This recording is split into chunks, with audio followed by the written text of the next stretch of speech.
اللہ تعالیٰ فرما رہا ہے کہ تم یہ کام کر رہے ہو ایمان لانے کے بعد، تو ایمان لانے کے بعد فسق میں نام پیدا کرنا بہت بری بات ہے۔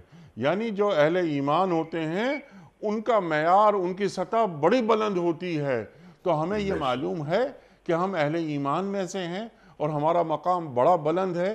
یہ حرکتیں گھٹیا ہیں اور ہمارے شایع نہیں ہیں۔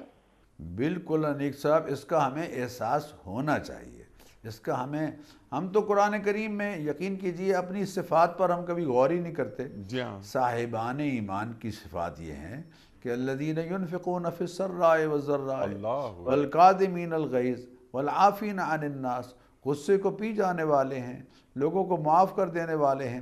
وَلَمَنْ صَبَرَ وَغَفَرَ إِنَّ ذَلِكَ لَمِنْ عَزْمِ الْأُمُورِ، جو صبر کر لیتا ہے اور معاف کر دیتا ہے وہ بہت بڑا اونچا کام کر رہا ہے۔ اللہ وَمَنْ صَبَر وَمَنْ عَفَا وَأَصْلَحَ فَأَجْرُهُ عَلَى اللَّهِ، جو معاف کر دیتا ہے اور صلح کر لیتا ہے اس کا اجر اللہ اپنے ذمے لے لیتے ہیں۔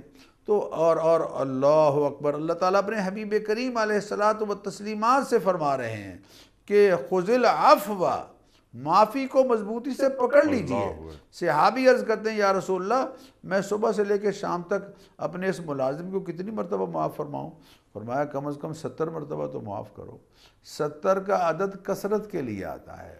ہم معاف کرنے والے ہیں، ہم خیر خواہ ہیں، ہم بھلائی چاہنے والے ہیں، ہم دوسروں کی خوبیوں پر نگاہ رکھنے والے ہیں، دوسروں کے عیب تلاش کرنے والے نہیں۔